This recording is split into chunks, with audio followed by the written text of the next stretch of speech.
Hello, everyone, to another episode of the East Anglia Hobbit Community SPG podcast. This is episode number 11.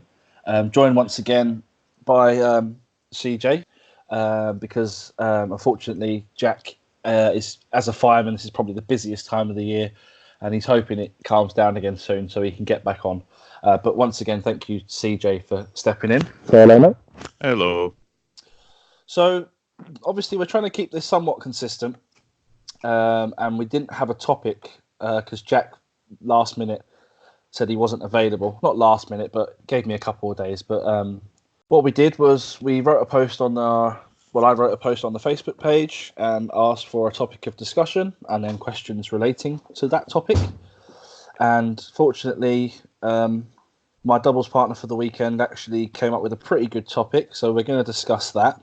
And it is a discussion on each of the 12 scenarios, the strengths, weaknesses and tactics, the type of army it favours, personal views, suitability for competitive play, and how much it affects your army building. Now, that in itself is quite a broad topic of conversation, and we could be here for hours. So what CJ suggested is that we've taken 4 scenarios, he's picked them, he'll discuss that in a minute, and we're going to do like a mini-series so that what we'll do is we'll do a separate playlist on the YouTube channel, and as we discuss the scenarios, if there's a gap again where we don't have a topic, we can pick the next 4 and do the same thing again, and then when people look through the playlists, they can see what scenarios are there already, and they can listen to those specific episodes if they wish. So the 4 that we've chosen, CJ, what are they, mate? So I thought we'd have a look at the random deployment scenarios. So we've got Whole Ground, we've got Heirlooms of Ages Past, we've got Reconnoiter, and then I said to Josh, did he want to pick a favourite to cover for the last one? He's gone for Contest of Champs, which is probably also the only other scenario where you've got slightly unorthodox deployment, so it ties in nicely. That was by accident. My favourite's Whole Ground, but we'd already picked it. So the 12 strengths, weaknesses and tactics for Whole Ground. The first topic to probably discuss is the Maelstrom deployment. Yeah, so obviously it's different from almost most of the scenarios in the game, with the exception of Heirlooms, in that you have Maelstrom of battle deployment. So on a 1, your army doesn't arrive. On a 2, your opponent picks north or south, I believe. On a 3, your opponent picks east and west. On a 4, you pick north or south. 5, you pick east or west. 6, you can place them anywhere. Mm-hmm. And that in itself can win and lose you a game. I've had games where opponents have had to spend, I think it was Gethin actually. I played him at a Scouring of Cheshire once. I think he had to spend 5 might to get his army all together. Mm-hmm. And then when our lines clashed, it just meant I could call all the heroics I wanted, and this was prior to who had what specific heroic actions, but still, that the deployment in itself effectively won me the game because I was then able to control where and when fights happened because I had the might store left to do that. Mm-hmm. So that in itself is a big tactic. So your point on might spending is quite interesting because I was looking at Articon and there were quite a few Angmar lists going. And I thought to myself, so how does an Angmar list where you've got quite a few heroes on 0 might, how do you sort of cope with being split up? But there are ways you can mitigate it. So every warband's more or less got a 50-50 on whether you get to choose where you come on. Yeah. And if you sort of deploy in a corner somewhere, then that sort of covers you for 2 or 3 of the roles for Maelstrom. Yeah. So what I like to do with, for example, Moria Goblins is you've got Shamans with 1 might point, so they're not as able to control where they come on the board as somebody with 3 might, like Groblog or Durberts. Yeah. So you roll for the Shaman first. If you get a favourable roll, you just come on in the corner, and then you can use the might of your other heroes to bring yourself close to you.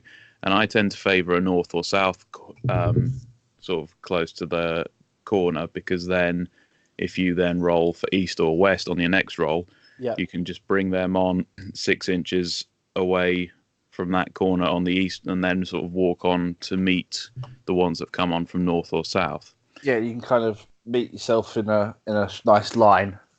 Yeah, and it actually affects how I think about army building in a way, because at higher points values with Moria, maybe you want to take a Black Shield Shaman as well to shatter banners.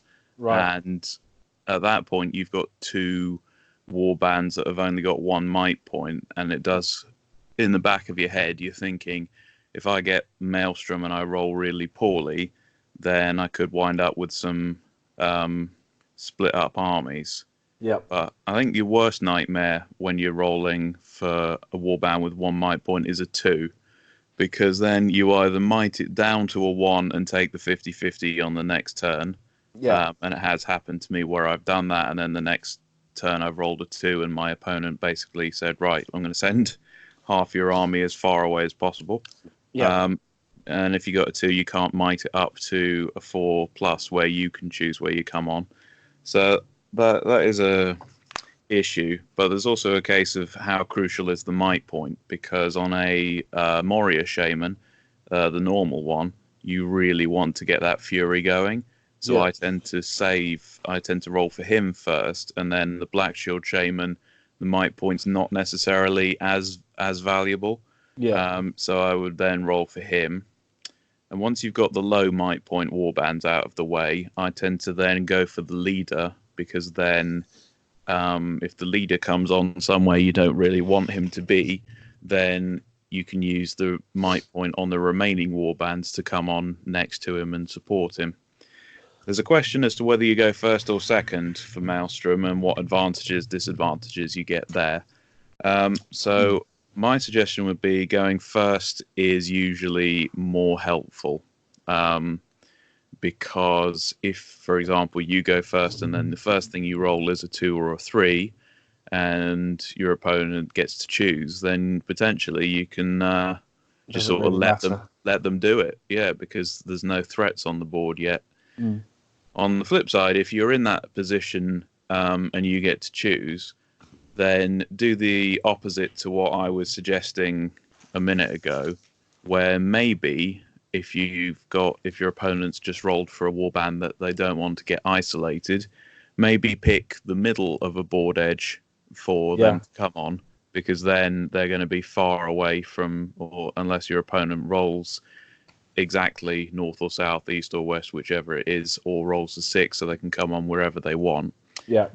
Then they're going to wind up being isolated. The flip side to that argument is if you have Madril or Gurits, or your Iron Hills. Or Iron Hills, yeah, who have the ability to manipulate their role on the Maelstrom table. Yeah, so if people don't know, Gurits and Madril special rule is you get a +1 for your reinforcement rolls when they're on the table. Mm-hmm. So you go for them first. So I played Heirlooms the other day, and I had Gurits in my warband, and I rolled a 1 to come on. Right. And actually, his ability to influence the rest of my army was so great that I decided that I would use his ability to go up to a 2, and then I would spend 2 might to go to a 4, so that I could choose north or south, and then his ability would affect all the other warbands. So if you've got that ability with Madril, Gurits, or Iron Hills, then you can effectively you can gang up on your opponent's deployment. If your opponent's been spread out, then you can effectively ambush their isolated units, which is really useful. And it just saves you so much might, because as you say, if your opponent Gethin has lost 5 might trying to come on in the right places, and you're just on a 66% chance of being able to come on somewhere that you want to. Yeah. It's just so much better. Yes, but it's massive. It's a massively good. I mean, Gurits is an auto include for me if I don't know what the scenarios are. If it's random scenarios and I'm playing Mordor, then I'll take Gurits, just because there's 4 or 5 scenarios where he really comes in handy, and he's not awful. No. You know, he's strength 5, 2-handed pick if you want. So he's not bad at going through troops and having a good time. He's got March. He's got 3 might points. Yeah, he's a pretty tidy bundle for 60. Yeah, he's very good for his points. So should we actually look at the scenario now? So the scenario itself, yeah. So after you've deployed, potentially, and you've set up ambushes or you've survived not getting ambushed yourself, you've then actually got to play the scenario.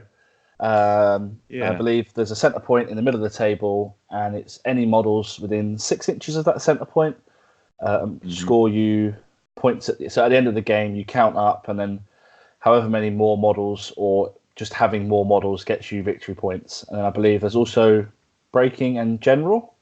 Don't have the book to hand, but I believe that's right. Up to 2 for leader and up to 3 for broken. There is one other deployment issue which we've not touched on, and that is where do you put your siege engine? Because normally you would put it within 6 inches of your board edge, and you're grand there. But this time you don't necessarily know where the threats are coming from. True. So I would suggest that if you can, stick the siege engine in a corner and then use whatever you need to come on and protect it. I played Kalman at Destination Stockport, and he deployed first. And then I was contemplating, I got a north or south pick, and I was contemplating whether to put a warband and just go for the siege engine straight away. And I kind of wish I had done that, because for the rest of the game, I was either having to move my models in such a way where he would only hit 1 or 2, and then my whole army was kind of scattered, or I would have to just take the hit and hope he didn't kill me. And it just meant that when our lines met, it was like dribs and drabs for me, and it was his whole warband. And a warband of Iron Hills with Dane is still pretty nasty. Moral victory, I did kill the chariot in 1 round of combat. But nice. Yeah, I got very lucky within the way rolls. But yeah, I think I would have definitely, if I could play that game again, my better judgment, I definitely should have gone for the siege engine turn 1. And if I killed the crew and then lost the warband but managed to run my leader away, it would have been fine. So, well, it presents you with a conundrum, doesn't it? Because you can bring your guys on in the corner as far away from the middle as it is possible to be, and attack the siege engine while your opponent just runs the rest of his troops. Well, I mean, I had 3 warbands. He had the siege engine, Dane's warband, and the chariot. And realistically, I could have definitely sacrificed a warband to get rid of the siege engine, because it presented the same problem for him. Does he go back and try and kill my models there whilst I move into the middle, and then I set up a shield wall? The dwarves probably get through, but if I get over the objective and he's killing me over the objective, and then I manage to sneak a win because I've broken and the game ends quick enough.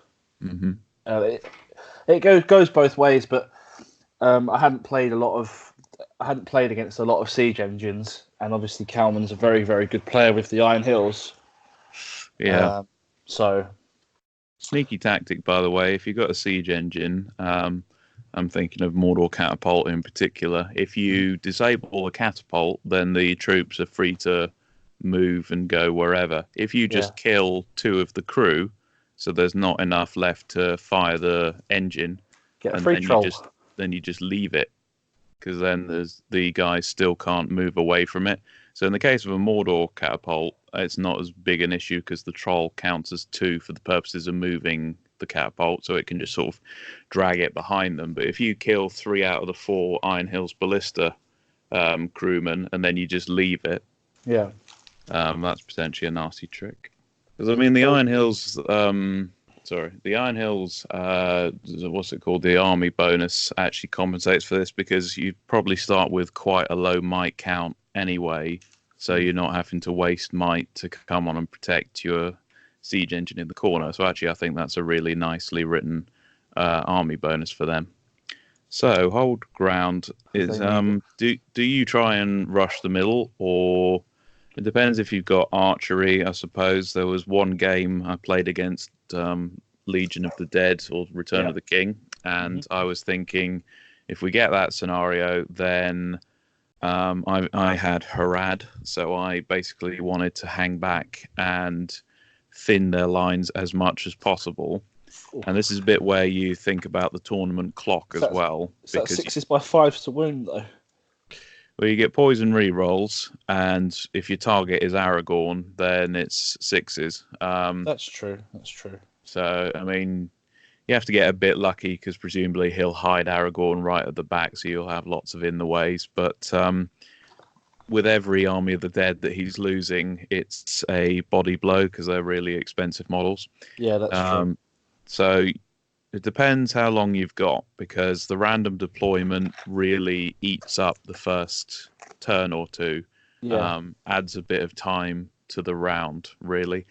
So if you've got that ranged threat and your opponent has just run to the middle, you can potentially afford to spend a turn or two thinning them out, and then you charge in and try and take the objective by force. Type of army it favours. If you've got a horde army, then you would think that you potentially favour this scenario. And in fairness, there are about 4 scenarios which do favour having a high model count. Yeah, but that's the good thing about this discussion, is that we're going to go through the types of armies the scenario favours. But then you'll probably find there's a pretty good balance amongst the scenarios, which is why bringing it up again, when tournaments have random scenarios until the day or until they're rolled for, which makes list building so much more difficult in a good way, because you don't want to have tailored lists to win every scenario because it would just be boring. But no, I mean, there was a East Anglia event recently, which was 3 out of 4, and 2 of them were hold ground and recon. We still didn't get hold ground, though. I was pissed. No. Well, I took Guritz with my Haradrim as a green ally purely because 2 of the scenarios had reinforcement rules. Yeah. He did all right. I don't think I actually got him in combat that entire tournament. It was just the scenarios and the way the game played out. So, I mean, Guritz is great even if you don't have Maelstrom scenarios, because the 3 might for marching is valuable for a Mordor list, in my opinion. If you haven't got Wild Riders, which I don't tend to take. So, but some army of favours, I would say, depending on the points level, is definitely, obviously, if you have more numbers, then it does favour numbers. It does depend what you're playing, though. You could have a lot more numbers, and then you come up against an all-hero list, and a few heroic combats later, you're all dead. But for the most part, I think it does definitely favours numbers. In terms of tactics, it depends on how the deployment's gone. The game I'm thinking of, when you played Kieran at one of our East Anglia events, and he had a drum and was able to march. It was at the Escalation event, actually. Yeah. And he literally was in the perfect position to win that game. And it's no disrespect to either of you, but his dice rolling really didn't help him in that game, because he had a bubble around the objective. I think he even went over the objective by like 3 or 4 inches. So he was like six inches and then a little bit away, so that when he was backing away after losing combats, he was actually going into the objective. Yeah, and stopping my line from getting within 6 at all. So the only way I managed to win that was by sending a Warg Marauder and a Bat Swarm sort of around the back of those lines, and then able to get the trap and the win. So another part of the scenario that you can play the tactic of is that this is a broken and then random end condition. So it can work well or really badly for you. Yeah, some people will get too tied up in having a big fight somewhere near the board edge where you've come on next to each other and you just have that fight there. Yeah. Meanwhile, 2 or 3 guys have run into the middle and they're just thinking, right, fine, you kill each other, and then the game will start randomly ending, and then we'll get all 7 points just because we've got models in the middle and you don't. Yeah, I've won whole ground that way a few times. Just having managed to trap 2 warbands with 3 of mine or something, and then having my 4th warband, for instance, will just march, sit on the middle. And then if I break, my hero in the middle is probably not going to run away, hopefully. And I'll win the game because I've got a warband in the middle, but I've done enough damage to them, and vice versa to me, that he's not going to have enough models to come and contest. And if he does, start heading towards, I can move a few models out as little mini roadblocks. So, but at the same time, I've had games where if it ends the first, second, third, or fourth turn, I win. It goes to the fifth turn, and then I've lost, and it's just like, oh, it's so soul destroying. But that's kind of why I love the scenario, because it's just so random. Yeah, so you do run a gamble if that's your tactic, get broken and then get the game to end, because it's perfectly possible that the game will just continue until the point where the remnants of your army are surrounded by your opponent, and you wind up losing because all your guys in the middle are dying or fleeing. I think it was at the last event, at the escalation event as well. I think James and Ben were playing. Ben would have won the game. It might have been a different scenario, but it's the same game end. So Ben would have won the game, but it went on for 12 turns in which James was able to kill his leader and break him back and then effectively win the game. And I was just, I've never seen a game go on for like 12 extra turns. It was incredible. No, that is a 0.8% chance of happening. Jeez, Ben got incredibly unlucky then. Yeah. But I think that's whole ground. In terms of armies, in terms of army building, it's difficult to say. If it's for a competitive event and you don't know the scenarios, I would always try and go for a couple of... It depends on the points as well. That's why when these questions come up, it's really hard to answer. But if they say it's 600 points, I always try and go for 3 warbands, and I'll always try and mount a couple of my heroes for this scenario, or I think we're going to discuss recon, or recon, and I'd always make sure I have March and Duritz, so he covers 2 bases. Yep. And for different armies, I don't play a lot of other armies. I'm actually going to be learning a new army this weekend, which I'm really looking forward to now. But for Gondor, I always would take Madril, so it's kind of null and void. And then when I did have my Iron Hills, obviously, again, it's kind of nullified a little bit because they have the same bonus. And as CJ said, prioritize, or he warband selects what's got less might first, and then what's got more might and more important second, so he can get it all together. I'm assuming for Fury and, just to keep his general safe. And in terms of deployment, CJ gave some really good tips with regards to picking a corner for yourself and then putting them in the middle of a board edge, because it creates further deployment problems unless they roll well. Yeah, one other thing I didn't mention is potentially aim for a north corner or a south corner if you can, because if you roll low and then you might up to a 4, then that's north or south, so you just come on there. There is one other faction that has a reinforcements bonus that we've skipped over, and that is Lurts. So, of course. Yeah. So quite often, if you've got sort of like 700 points, Johnny Mannering runs this kind. We had a tournament at Darksphere where he had 2 warbands, which were Vrazku and Lurtz and lots of Uruk-hai. Yep. So for those of you that don't know, Lurtz has a Master of Ambush rule or something of that, something called... Him and his warband get to come on wherever. Yeah. So they count as always rolling a 6. So basically, Vrazku can roll first, and it comes on wherever, and then Lurtz just say, right, I'm coming on next to you. And that's a really powerful little ability. But that tournament at Darksphere, we had Hold Ground, Heirlooms, Recon as the first 3. Oof. So he was just laughing. Yeah, I loved it. All the way to the final. Had that rule, actually. I've got alerts that I want to... A project for next year. I need to do a good army next year, I think. But anyway. Well, we'll come on to the War in Rohan, whatever it's called, in a little bit. But there's a new Saruman coming out that looks pretty nice. Oh, it looks lovely. We'll talk about that as well. Actually, we'll do the 4 scenarios, then we'll go into new releases, and then I want to talk a little bit about the Strider Cup, because we're both attending it this weekend with our respective partners. And Kieran messaged me and asked us to give it a shout out. So I should have done that first, but the topic of conversation, we'd already discussed it beforehand, and I wanted to keep it fresh in the head. Kai, stop barking. It's all right. So what was the second scenario we're going to look at? So let's do Heirlooms, because that follows on nicely. It's also got the Maelstrom deployment. This one is... I'll let you lead this one, because I haven't played it enough to really... I'm going to read it quickly whilst you talk, but...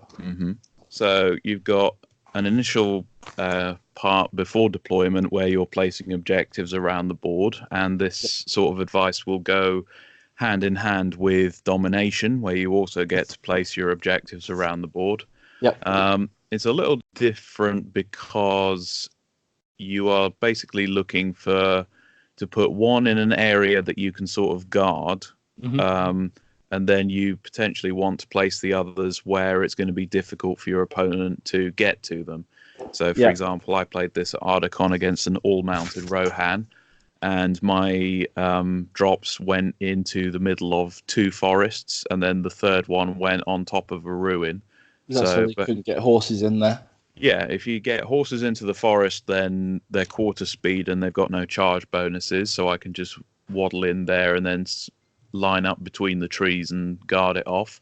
Or if he wants to get onto the roof of this ruin, he's going to have to dismount, climb, and then roll a 6 if he wants to get up there and then try and dig it up as well. So there are a few exceptions to that mounted rule. I think it's Galathrim Elves and Rivendell, maybe? Not Rivendell, although you have snookered one of my future quiz questions, which was going to be what 2 profiles have the Fleetfoot rule, which are... I just ruined it. I've done it again. Never mind. It's Galadriel Knights and Radagast Sled are both able to do full cavalry bonuses and movement through woods. So, there's also potentially water if your opponent is dwarves and they're covered in heavy armor and shields. So then you place one of the things in the water, because in order to dig up the relic, a model needs to end its move in base contact with it. So if it's ended its move in the water, then that means at the beginning of next turn it will be in the water and needs to take a swim test and hopefully, drown. Well, with dwarf heavy armor and shield, it's quite possible. Yeah, because that's like a -3 on the roll, isn't it? Once you've got that. It's pretty disgusting. On the flip side, if you got Corsairs, you're laughing. If you got Army of the Dead with Spectral Walk, or if you got horses with Expert Rider, then I suppose it has to be deep water as well, rather than just shallow for that to work. And generally at tournaments, most TOs will say it's shallow anyway. But although I do know of one scenario where they rolled to see if it would be shallow or deep. It was deep, and then Ed Ball had to send all his Rivendell Knights across the water, and basically all of them drowned. No. The VPs are interesting for this game because there are 6 for the relic. There are 2 for killing the enemy leader, 2 for breaking, and then 2 for having a banner. So basically, if your opponent has the relic, then you need to absolutely decimate him in order to... And have a banner. And have a banner in order to get a draw. So a lot of competitive players that I discussed this with at Ardacon say they don't like this scenario because there, to an extent, there is the element of, I've rolled a 6, therefore it's very difficult for me to lose now. So they find it a bit too random, possibly in tandem with the fact that you get the random deployment. I've played the scenario a couple of times. It's not one of my favourite. But as you say, if you've set yourself up with a banner, you've maybe sniped out a hero, and you've got the relic, then you've definitely won. Well, sniped out the general, sorry. Unless obviously you lose the relic, but 9 times out of 10, it comes down to they roll for their last one that they're protecting. You roll, well, if they roll and fail, then you have it, and then they've got to get across the board and fight your whole army.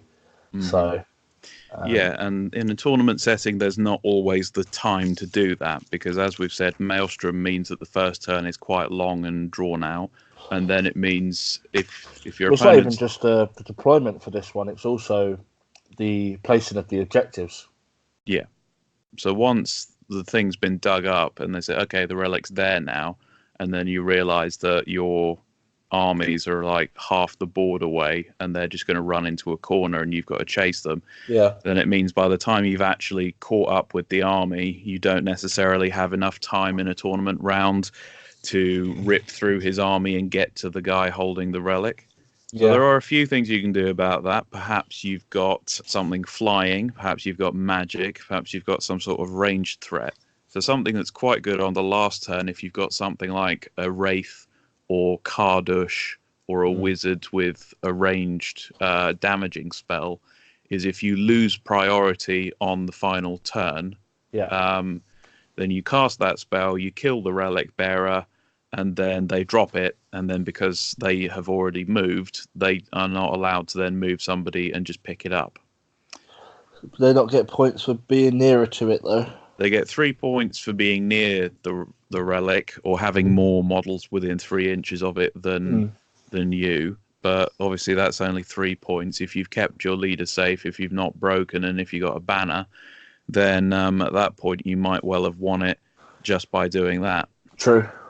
There is also the transfix element. So the relic is different to Seize the Prize in that it is something imbued with dark powers. It's a light object. So in the new edition, if you kill a model carrying a light object, you steal it off them immediately, which is a very positive rule change from the last edition, where if it was down to the final turn and he still had it, it didn't matter if you killed him because it was just going to drop to the floor and then you couldn't get to it. Or it meant if you did that earlier in the game, you then have to do a heroic move off, and then whoever wins that will get the prize. And it was a bit.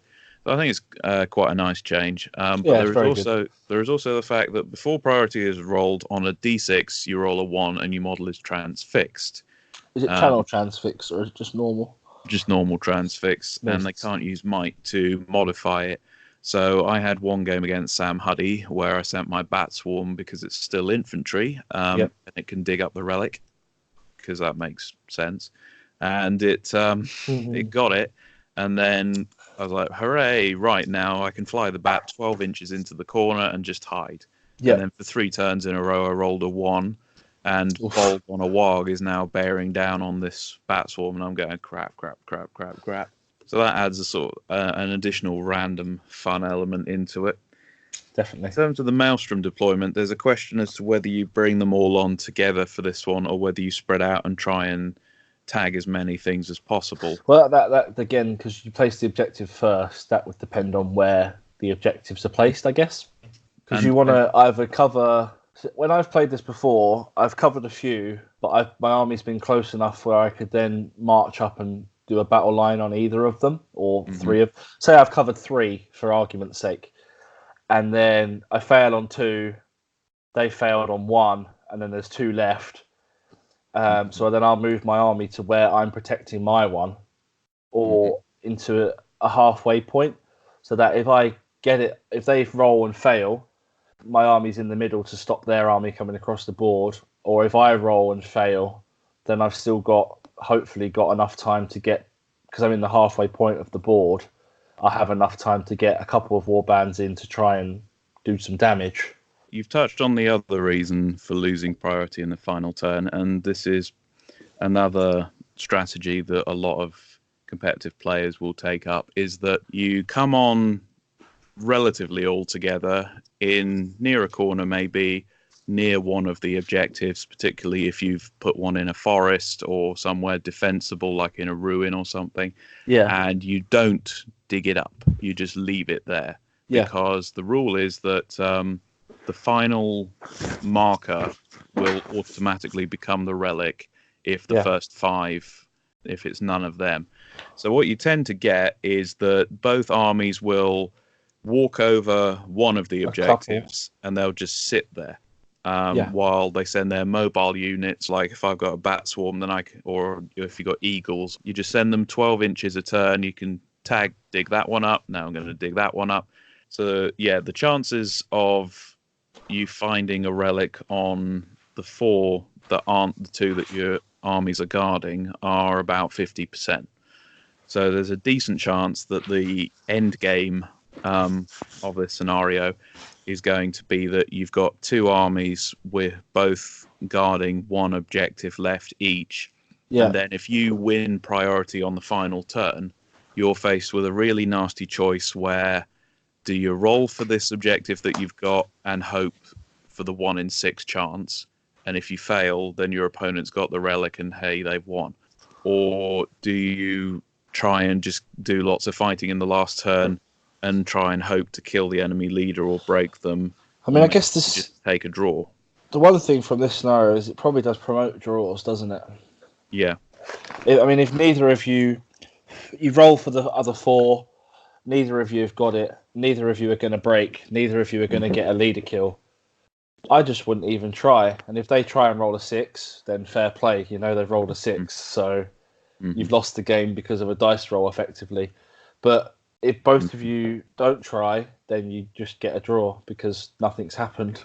The FAQ has changed one small aspect where I don't know if it's actually a change or whether it's just a clarification, but it was the idea that if your banner flees, it can pass on the banner to a modeling base contact like if it had been killed. Okay. So that's because there are 2 VPs on offer for a banner here. That might potentially have been game changing, where your banner bearer runs away in the last turn. I'm pretty sure someone's won this game with a banner before. Well, I play Moria and Lake Town, which don't have access to banners, so basically I hate this scenario because I'm not a fan of the fact that you can win a scenario by taking a war gear option. Is it this one and to the death? Yeah. But I mean, if I've got the option to take a banner, I always will, because for that very reason, again, because he has asked for a competitive standpoint. If it's random scenarios and you don't know what you're going to get, there's 2 scenarios where you could win by having a banner, so I would always take one. Obviously, the issue for me, for the armies I play currently, it's not really a problem.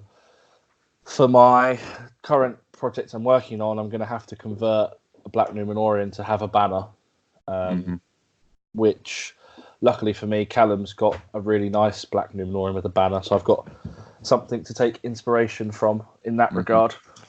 All right, but yeah, so that's heirlooms, I think. So and for the terms of army builds, similar to whole ground, but if you have some way of sniping a banner or sniping a leader, so magic or a lot of shooting or Legolas. Legolas would be very good with this scenario. I think speed as well, because you've got to cover the ground to dig up all these relics, and then once it's been found, you either need to run into a corner very quickly or you need to chase your opponent. So actually having a mobile army is quite important for this one, especially if they're mobile units that you don't mind losing. So for Mordor, I'd use a couple of trackers because they're not that expensive, or wild riders, either or. For Moria, you've obviously got bat swarms or spiders. You even chuck some wild wargs at this because they're infantry and they cover 10 inches a turn. Yeah, that was going to be for Angmar, the wild wargs. And then obviously, if you're a good player, you could maybe use eagles, but they're a bit pricier. Or just having a couple of cavalry models that you don't mind running up, dismounting, failing or succeeding, and then you've got to move the rest of your army there. But I think we've covered that one enough. So I played a game on Tuesday of heirlooms, and I came on because I had Gurits. I was able to do sort of control where I was coming on a lot better than my opponent, and so I basically covered all of the 3 sides that he hadn't. So I was going to sort of walk into a lot of the relics and then just sort of camp there. But I was facing a scenario where he had Gil-galad on horse, which was 10 inches away from. It was 10 inches away from one of the relics, which I was able to get to with one of my trackers. Right. And in my sort of panic, I thought, okay, if Gil-galad comes to there, rolls a 6, there's no way I'm getting that off him. So I thought, what I'm going to have to do is run my orc tracker up to that, dismount, and try and dig it up, and hope I don't get a 6. I promptly rolled a 6. Nice. But actually, if I'd have thought about it, then in order to get to that relic and dig it up, Gil-galad's got to dismount. Yep. And actually having him off his horse would be far more manageable. So it just nullifies his threat range so much. Yeah, and his killing potential. So I messed up there, but I learned from it. So as you say, lesson learned. As long as you can learn from every game, and you only get better as a player. So next one is Reconnoiter, which is actually one of my favourites, even though I know a lot of people hate it. I enjoy it, but again, for me, it never seems to be a case of models getting off. It just depends on. It turns into a bit of a slugfest in the middle of the board, and then you're trying to get a leader wound or kill, and trying to break. I've only ever won this scenario once or twice by actually getting more models off than my opponent.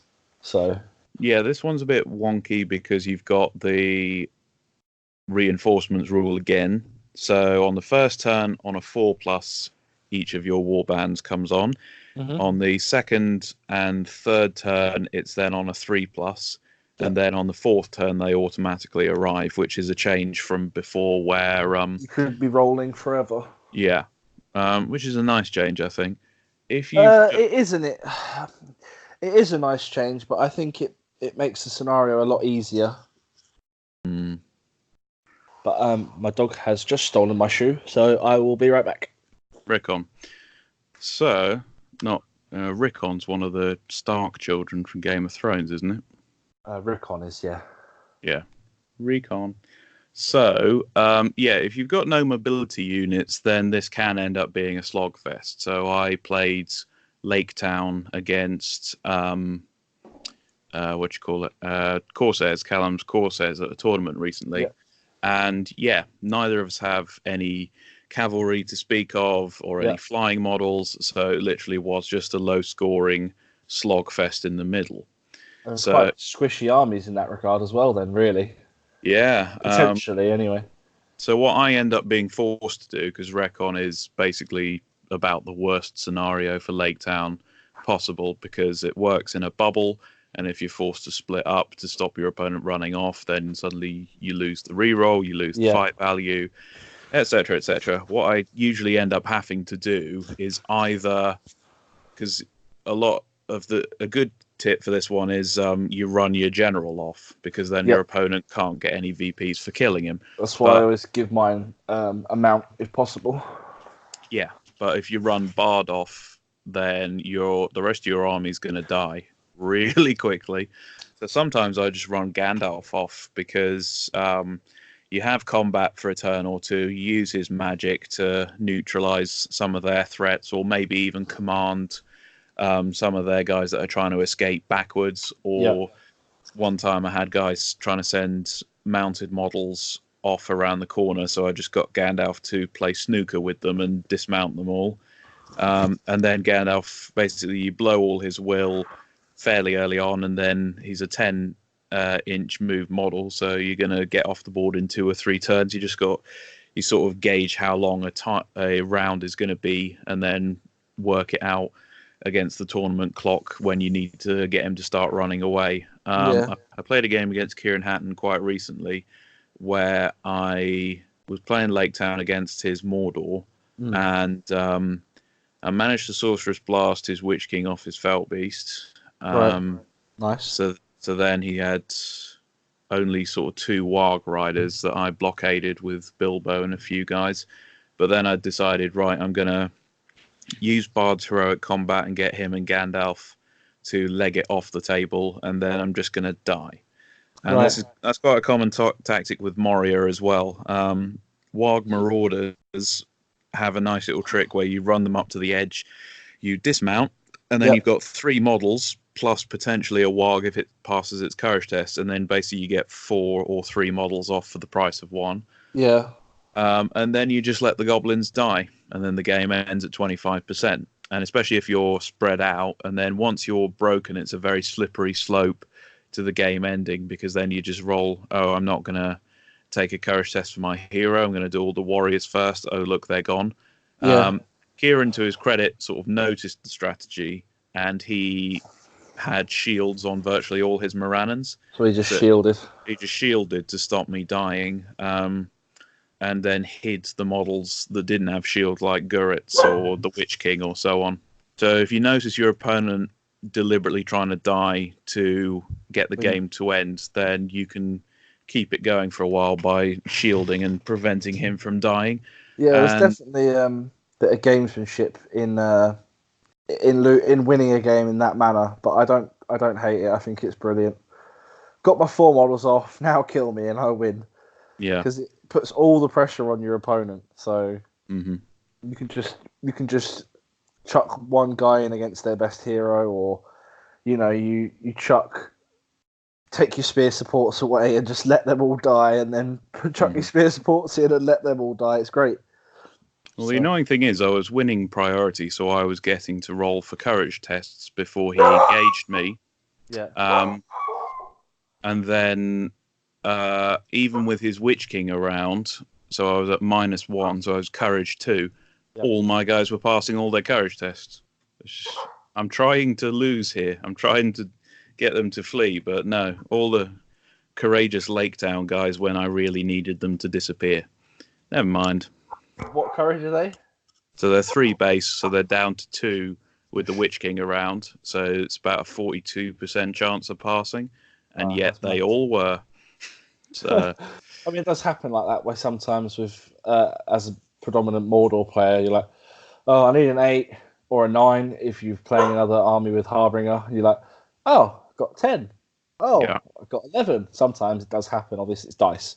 Mm-hmm. In terms of tactics for this one, as CJ mentioned, try and have a couple of cavalry models or march, so you can at least, because I've won this scenario just by being further up the board, and then if you then create a little gap, you can run a couple of models off in that little gap you've created, and if you lose too many models, at least you're losing them in your opponent's half of the board, so they can't score more victory points for getting models off.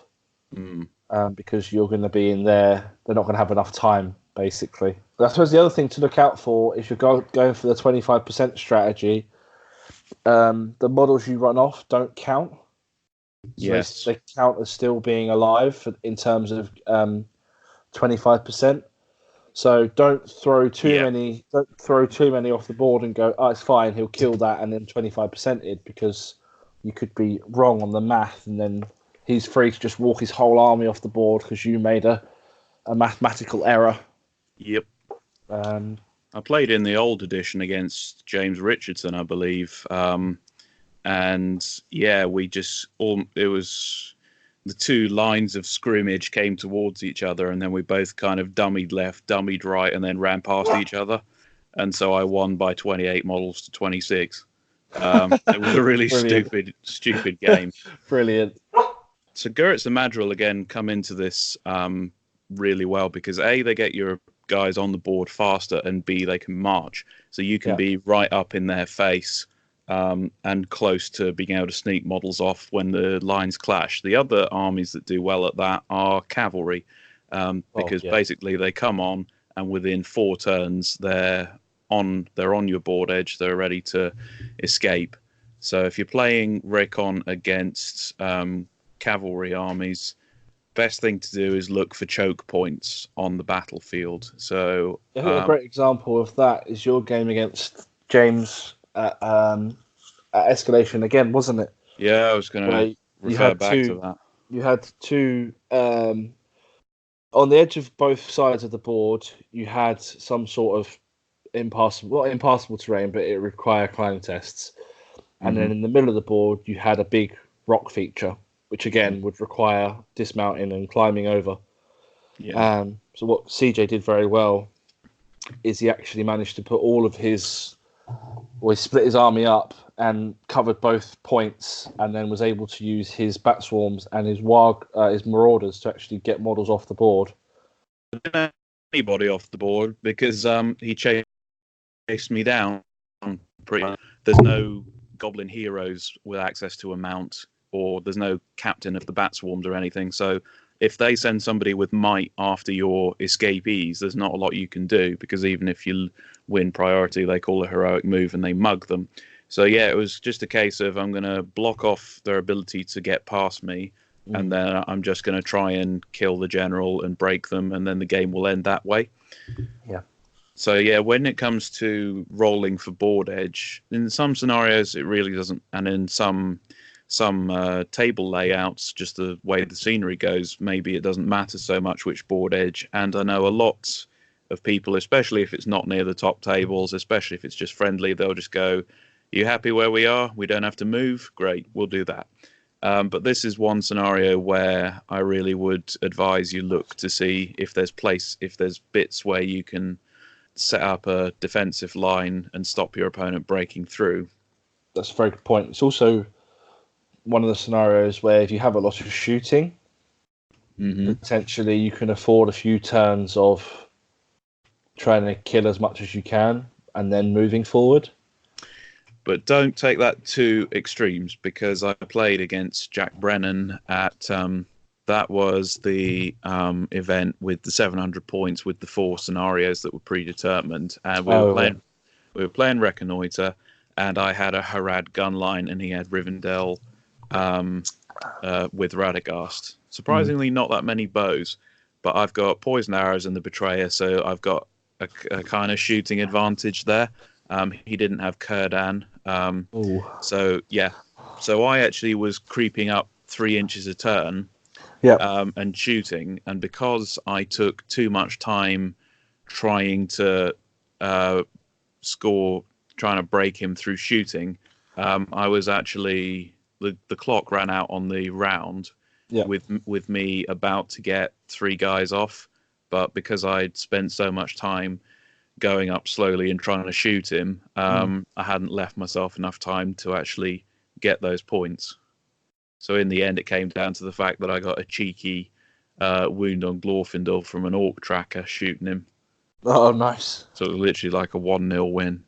So yeah, if you got the shooting superiority, then great. But remember that most of the points in this game are for actually getting off the board. Yeah, but I think if you could get, as you say, a cheeky wound, or you can do enough damage where you're... So your example of moving half and shooting is probably the way to play it, if you're going to do that, obviously. But possibly not as long as I did, because then you put yourself don't in win. a bad position. So we're moving on to contest then? We'll discuss contest, and we got a few questions and a few little things to discuss, and then so contest. This is a scenario I actually really like, but some people play it in a way that I'm very much a case of let's just put our leaders in there. We'll discuss deployment in a minute, but very much just sort of let's have a leader off, and then that kind of ends the game in one way or another. But obviously, some people don't play it that way. They play it a bit more defensively.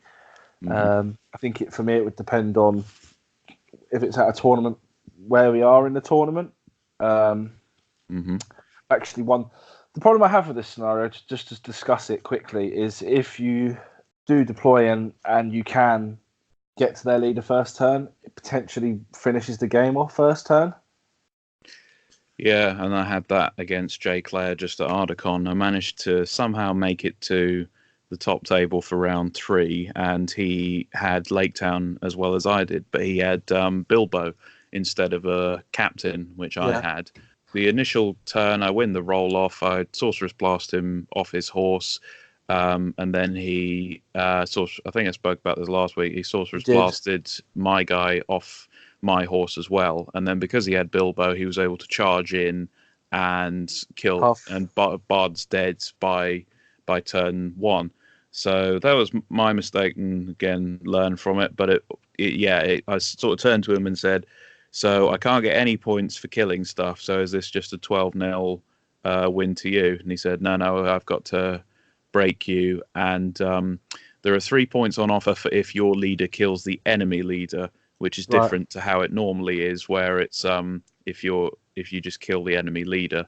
So because it was Bilbo that stuck the sting in his heart, he didn't get those VPs for killing my leader.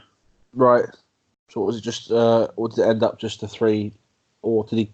Obviously, his Bard would have then gone on to kill more models. So it just just points for that, or was you broken as well? So we played it until I was broken, and then the 25% happened not long after that. Because, of course, once I'd lost Bards, then all my militia go down to fight 2, and all of his are fight 3 and have a banner reroll. So he's winning about 80% of the combats, and then, so it was a pretty quick, snow in the sun kind of game. But the point was, as you say, sometimes it can be decided on turn 1.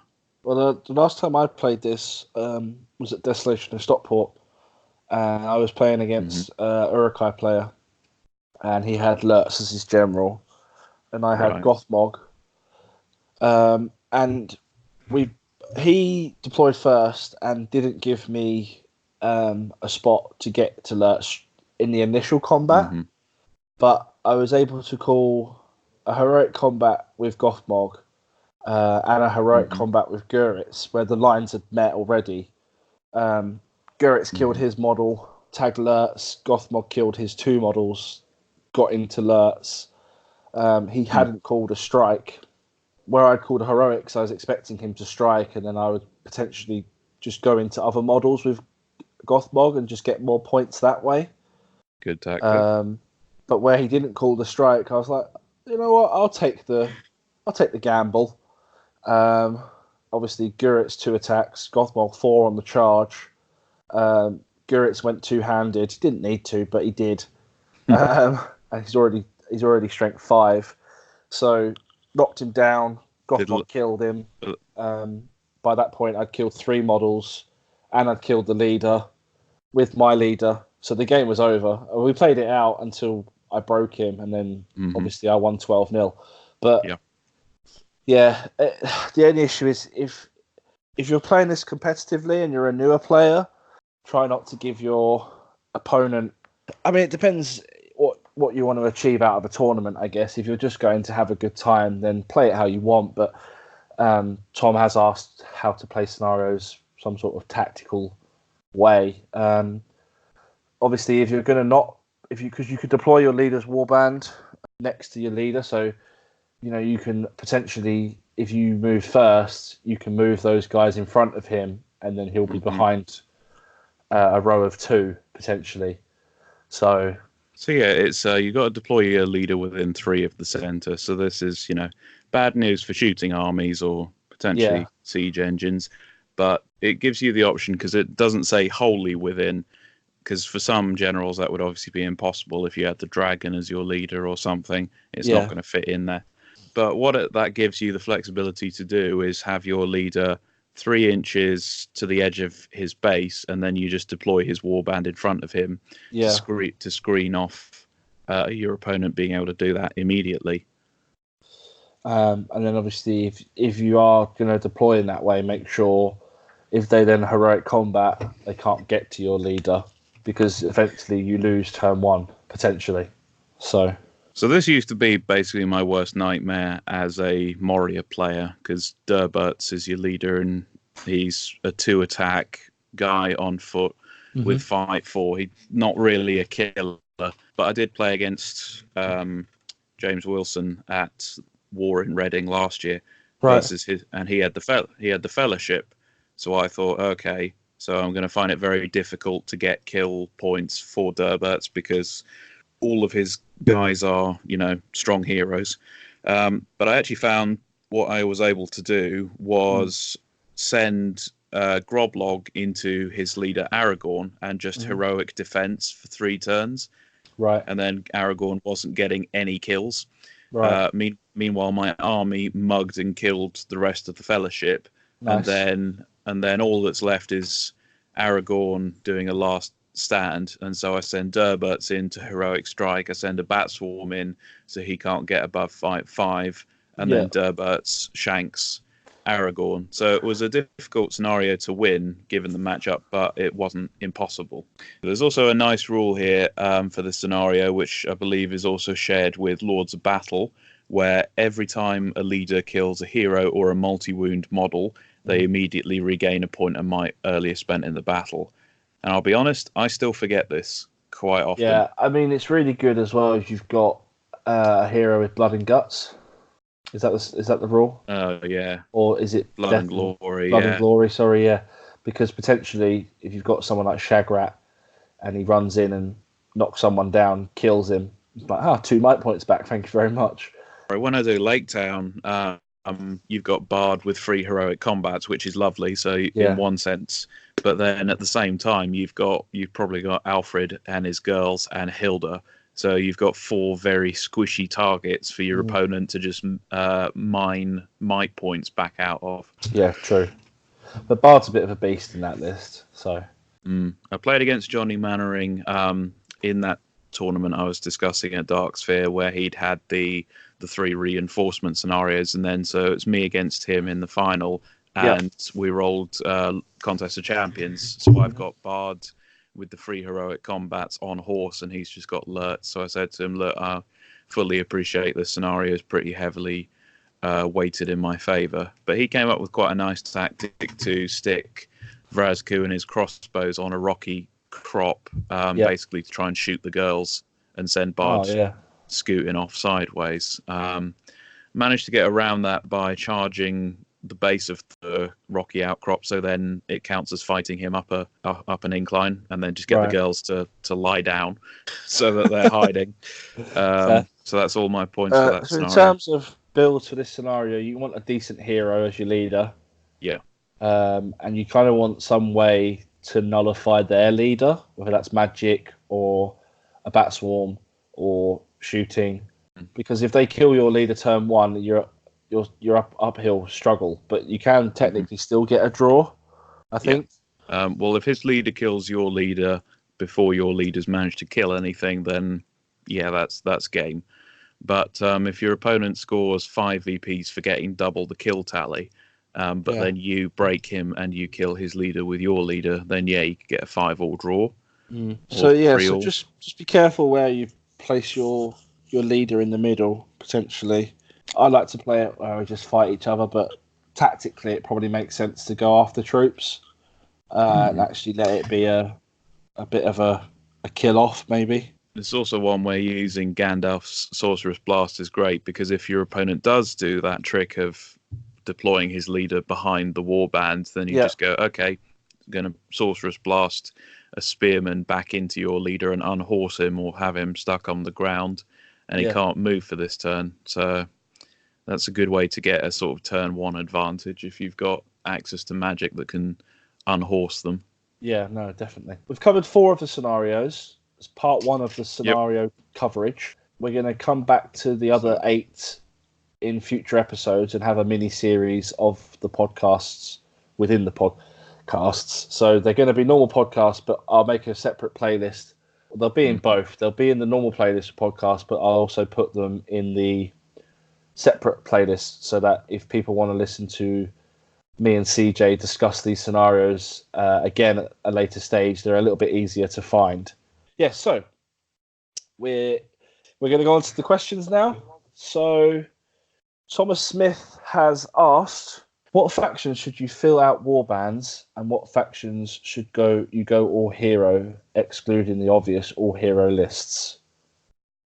So when taking a faction, what faction should fill out their warbands, and what faction should go all hero, excluding the obvious all hero lists? Okay, it's an interesting question.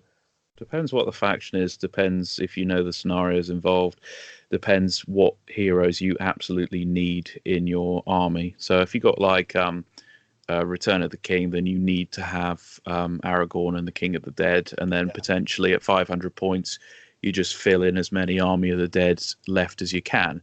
I was going through a similar thing where for a certain points value for Moria, I was thinking, right, I want a shaman for courage tests. I want a captain so I can march. I want Groblog because of crown and heroic strike and whatever. And my choice was basically, do I have 7 extra guys and of which one of them is a marauder, or do I do smaller war bands and take Durberts? Because then Durberts provides an additional heroic strike option. He's got 3 extra might. He's got heroic defense. He's also got 2 fate, which is slightly better. And it basically means that Groblog is then free to go running around and use his crown and be a bit more reckless with him. So actually in that case, I'm thinking take slightly fewer numbers, slightly smaller warbands, just because I need those heroes in the list. Yeah. Whereas for some armies, like maybe Mordor, if you're going for a normal orc rabble, then maybe you want to fill out your warbands because the bonuses for having more models. Yeah, so I don't necessarily always fill my warbands to their heroic tier level. No. So if I can have 15, I won't go, right, I'm definitely having 15. I'll maybe have 11 and a banner, or so I will sacrifice numbers a little bit if there's war gear options that benefit me more than an extra 2 models or 3 models. Obviously with Mordor, if you've got enough cheap orcs, you can probably have full warbands and any war gear you want because they're a little bit cheaper than Morannons. But obviously, as you all know, I only really play Morannons. So I will happily sacrifice 2 or 3 Morannons and have a banner because it's so important for my troll to have a banner. Anyway, with regards to all hero, apart from the obvious all hero lists, so the Fellowship's all hero, Foreign Company.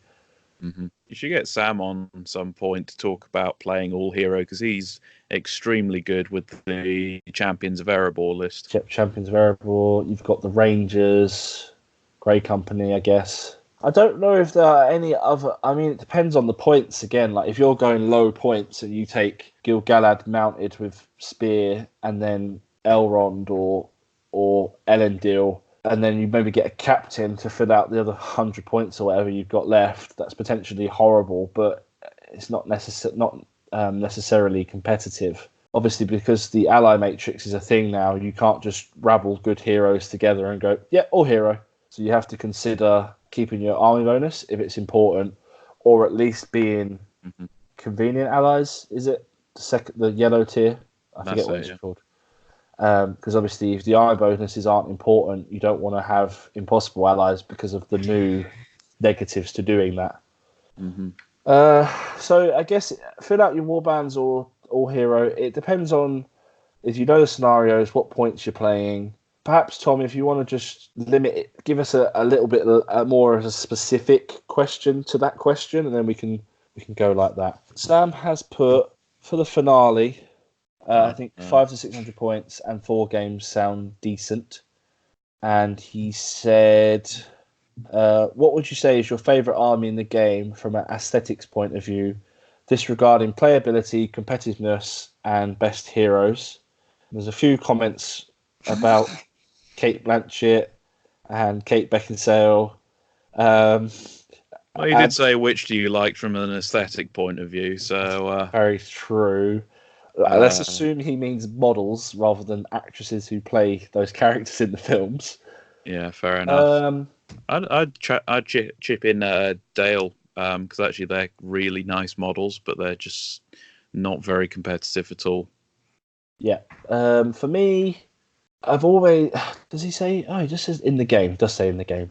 I've always liked a Minas Tirith army. Yeah. They're quite pretty. They're in a nice shield wall with a Boromir or an Aragorn or a Gandalf. And if they're based really well, like Matt Davies' cobblestone bases, I think they look really nice.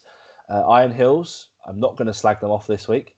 I think they look lovely in a shield wall again with a ballista and Dane, and they do lend themselves to a nice paint job. So on the table, they do look as they do in the films, which I always like. Obviously, people can paint their armies however they want, but if you can get a sense of immersion from an army looking as it does in the films, I think it adds to the game. Another one, I also really like the Rivendell army paint scheme, the generic one that most people do. But again, I think the models are a little bit old now, and they could do with a conversion sprue or a new release of the models themselves. But yeah, I think if I was to choose one, I'd probably say Minas Tirith. And if I could have a theme of that, I'd go with Osgiliath. So you could have Rangers, Veterans, just normal warriors in Minas Tirith. You'd have Faramir. Depending on the time era of Osgiliath, you could have Captain of the White Tower, Boromir, Denethor, obviously, from the extended film. So that's probably my one. It would be Minas Tirith. Did you settle on one, Siege? If I had to pick a faction, I would probably go Harad. I just have always liked the aesthetic of that region. The models are really nicely designed. You've got Watchers of Kana, you've got the Abrakan Guard. Golden King is a really nice and unique model in the range.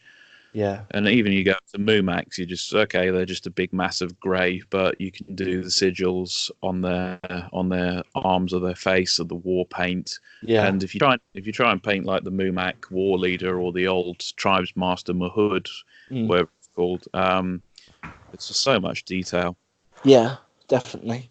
So Sam Palmer has asked, unless you've discussed this already, what are you hoping, expecting we're hoping / expecting to see in the upcoming Rohan supplement. We have discussed this already, I think, but So there was news this morning from they're going to release the Rohan housing terrain kits, and they're going to release. Lovely. Going to do a new Saruman and Grima. And a Saruman mounted as well. Yeah, because that's been out of production for. Yeah, I mean, I do have the old one, but the new one does look nicer, so I'll probably end up buying it. Well done, Games Workshop. I was hoping we'd get Grima mounted, because that's been an option in his profile for best part of a decade, and there's yet to be a model for it. There's an unreleased miniatures one, if you're that way inclined, but otherwise he's quite tricky to convert onto a horse. Well, assuming this one's plastic, it might be a bit easier. This is true. It's also coming with a new Palantir stand, which was gorgeously painted in the release picture. Yes, if you go to the Warhammer community page, you'll be able to see what we're talking about. Or the Great British Hobbit League page on Facebook. I'm sure it's on there too. So with regards to what I'm expecting to see, a Legendary Legion for... I'd like to see, rather, a Legendary Legion for Ugluk and Grishnak. I think that would be cool. Mm-hmm. Defenders of Helm's Deep one. I think that would be cool. The Warg Rider one with Sharku. No, not Sharku. Is it Sharku? Yeah, Sharku. I think that would be quite cool, because Warg Riders generally in an Isengard list aren't really taken very often. But I think, again, if you had another way of playing them, that could be quite cool. What about yourself? I really want to see a profile for the captain on the rock at Helm's Deep, like a Legendary Legion for basically the attackers of Helm's. And it's interesting to see what they're going to do with that. Yeah, because obviously the game. So maybe with the defenders, you'd say, okay, no spears for the elves, no mounted stuff. But then for the attackers, it's just like, well, how do you make taking a siege ballista and a demolition charge? How do you convert that into a match play scenario? Having said that, Chaos in Ardor, which was 500 points, one guy just brought like 4 demolition team, and the cards quite often is just like, have more guys near objective 3 than any other opponent at the end. So basically he would say, right, I'm going for that objective, and then everyone else just parts like the Red Sea, because we're not getting blown up. It was just for a laugh, but if they can find a way of converting that into match play, that'd be really interesting. They've hinted in the rules book that, because there's like a 2-page bit in the main rules manual for siege rules, and it says we will cover more. There will be more siege rules in upcoming supplements. So I thought Gondor at War would have something for the attack on Minas Tirith, but that was mainly covered as scenarios. So maybe this one will have, because my favourite scenario from way back in the day when I were a lad, and it was the Blue Ring rule book, was the journey book of the Two Towers. Right at the end was a 12-turn game of Helm's Deep, which had all the major. You got to kill Aragorn, Theoden, and Gandalf, and on the 12th turn, Gandalf and his riders arrive at the back.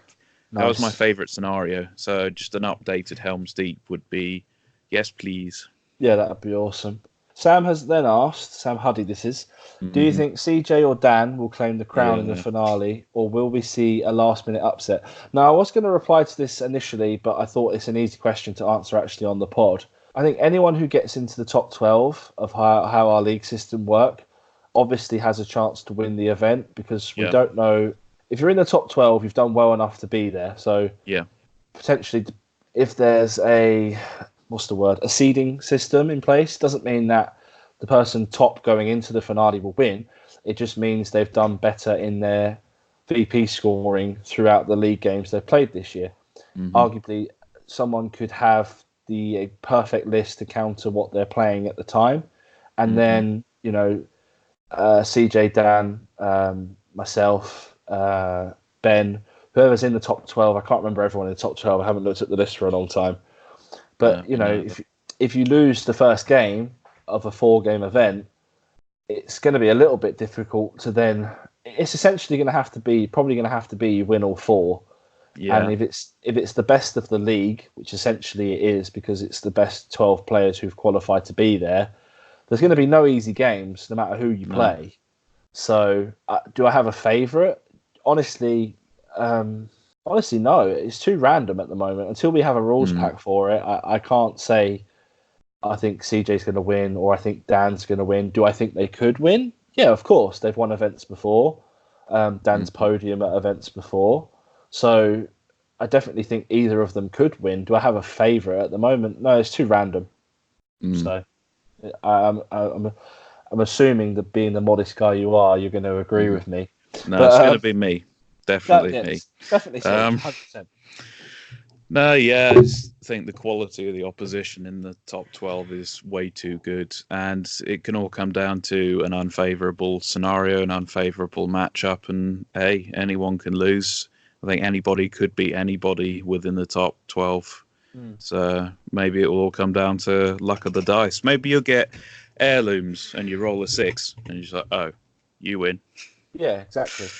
Dan has asked, what is your opinion on Games Workshop's made-to-order range? Are they expensive for what they are? My opinion of it is I think it's brilliant because there's a very high price for certain models on eBay or the trade page or sourced, however you source models that aren't in production. It gives you a really good opportunity to source those models. Generally, 9 times out of 10, 9.5 times out of 10, they'll be cheaper than what you pay anywhere else. Are they expensive for what they are? Yes, but all of the toys that we buy are expensive for what they are. Are they a bit more expensive than what we expect them to be? Possibly, but I think it's really nice to have, like the last made to order or the previous, so not the one we've just had, but the previous one. There was Morgul Stalkers that haven't been around for years, Kardash, which hasn't been around for ages, the Haldir's Elves, and so many people was able to get models that just haven't been around for so long. The previous one was a little bit more expensive in my opinion, but when you compare it to the price of a 3-pack of metal models anyway, I don't think they were that much more expensive, but they were just in larger groups. So, like the Dwarf King one and the Kings of Men, yeah, they were expensive, but they're only £5 a model for a hero, which is generally what you would expect to pay for a metal hero anyway. It's just because you had to buy 4 and they were £20, they seemed a bit more expensive. But when you itemize it model by model, with the exception of the Goblin King, which I really wanted and bought for an eye-watering £36, which is very expensive. But again, that model hasn't been around for at least probably 5 years.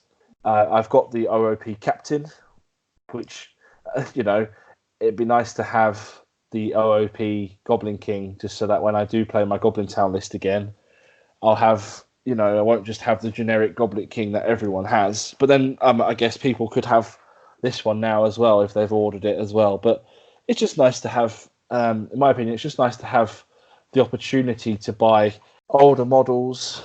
And if you really want them, you'll pay for them. It's as simple as that, really.